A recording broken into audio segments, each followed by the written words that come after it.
I took early retirement from 3M Company in 1996 after 33 years there. My whole business career spans well over 40 years. I think I've learned a few lessons, and here below I offer some of that knowledge. You must believe in what you are doing, or you should change your direction in life.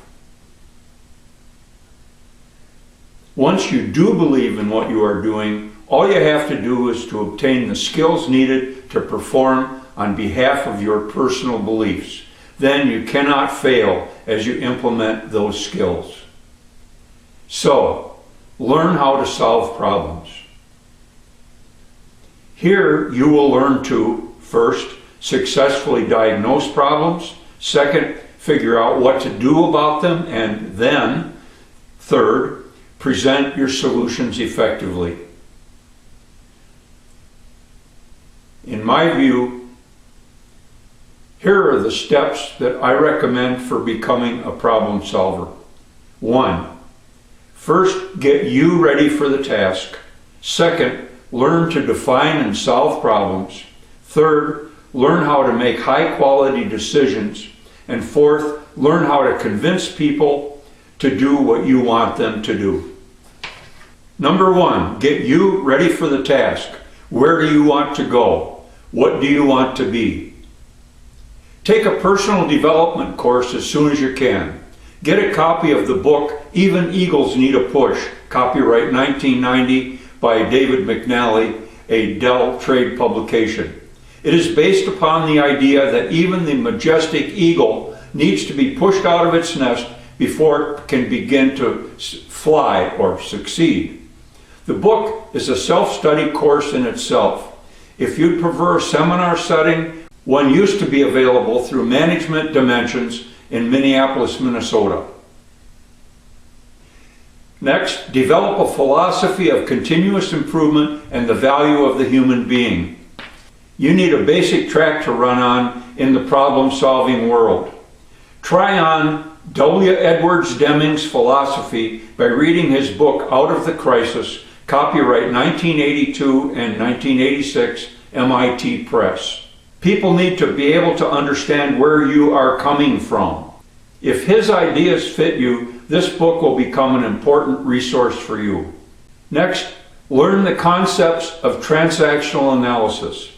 This is a method for breaking down human interactions into their simplest parts.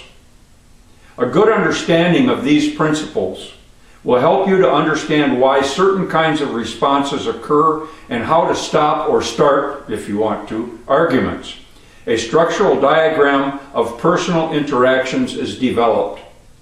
It is presumed that a person always acts or reacts from one of 3 states: the parent state, the child state, or the adult state.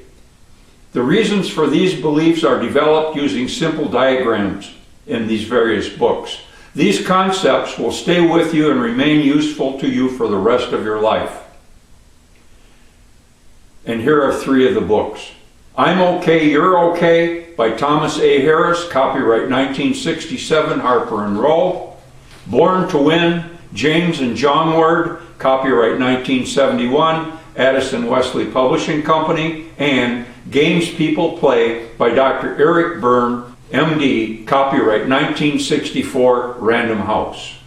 Second, learn how to solve problems. You need to become known as a problem solver. As you are seen diagnosing and solving problems that bug other people, they become more comfortable with you. There are many good texts on problem solving, but here are a couple that are very key to me. The first one is The Art of Getting Your Own Sweet Way by Phil Quality is Free Crosby from some years ago. This is a 1970s book, but just as current today as the day it was published. It is a very personal book on how to handle tough personal decision making, which, after all, is the level it all boils down to sooner or later anyway. Second, The Rational Manager by Kepner and Trego. This is another 1970s book which explores basic problem-solving techniques. It is the basis for the development and honing of problem-solving skills. These guys wrote a follow-up book 10 or 20 years later. I think it is entitled The New Rational Manager, but it doesn't cover the basics as well as the original. I put off reading the newer release, but you definitely must read the first one as soon as you can. 3. Learn how to make high-quality decisions. Always develop a win-win solution. This win-win thing is a 20 or 30-year-old concept, or maybe even longer than that, but one that the problem solver really needs to have ingrained in his or her being. Think of any situation as having two sides. We on one side of the issue and they on the other side. There are only 4 possible outcomes from any interaction. Number 1, we lose and they lose. Number 2, we win and they lose. Number 3, we lose and they win. And number 4, we win and they win. Which of these 4 situations sounds like it will yield a more permanent solution? Obviously, the first 3 outcomes, someone is losing. Only in the 4th outcome is everyone satisfied or winning, and therefore more likely to accept and live with that outcome. We often hear sports analogies applied to real life, but I submit that this is often counterproductive.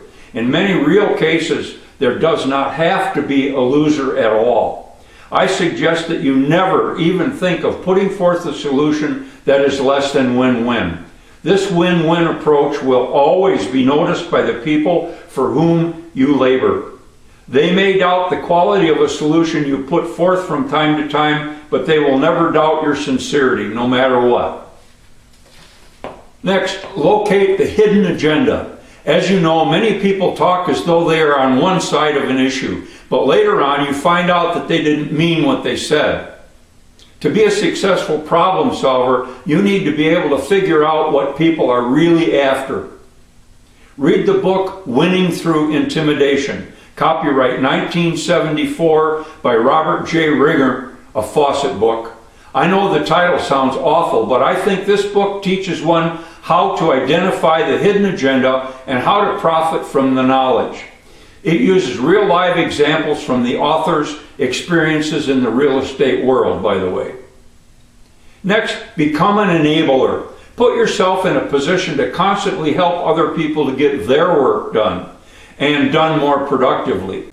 I always felt that returning phone calls promptly was a way to enable the other person to get their job done quicker, based on the thinking that 30 seconds to answer the question they had might save them hours in completing their task, regardless of where they are in the management chain. Learn all about your key contacts. Get the Myers-Briggs profiles for all the important people who have a stake in what you do or are going to do. Use any opportunity to discover more about those you need to influence toward a decision.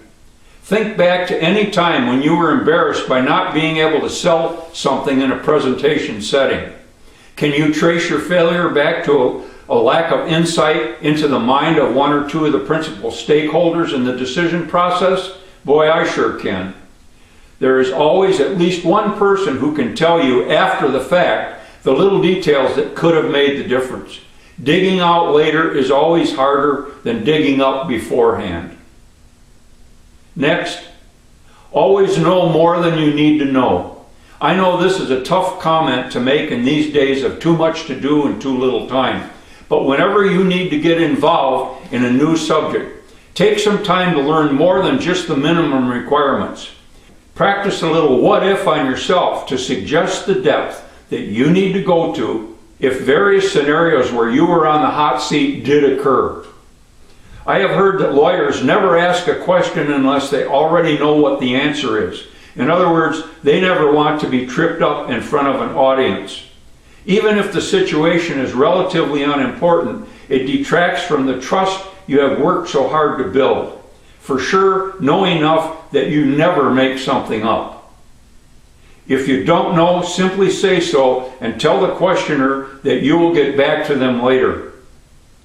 Then make it a very high priority to get them a complete answer, even copying everyone else who was in the room at the time if necessary. Next, Get involved with one or two associations of people who do what you do. See how people who do what you do deal with problem-solving issues. Get involved with your company's quality manager to see firsthand how they produce successes when they have trouble selling their ideas. Go to association chapter meetings. As usual, the network done during what we used to call elbow bending time is often the most beneficial. Then realize that everyone is your customer and always act as though you know it in front of them. Go out of your way from time to time to show people that you really care. Then, when you do need to sell something, you don't need to remind people that they owe you. Rather, they will want to work with you. Fourth, for getting ready for problem solving, convincing people to do what you want them to do. Using a process called negative objection analysis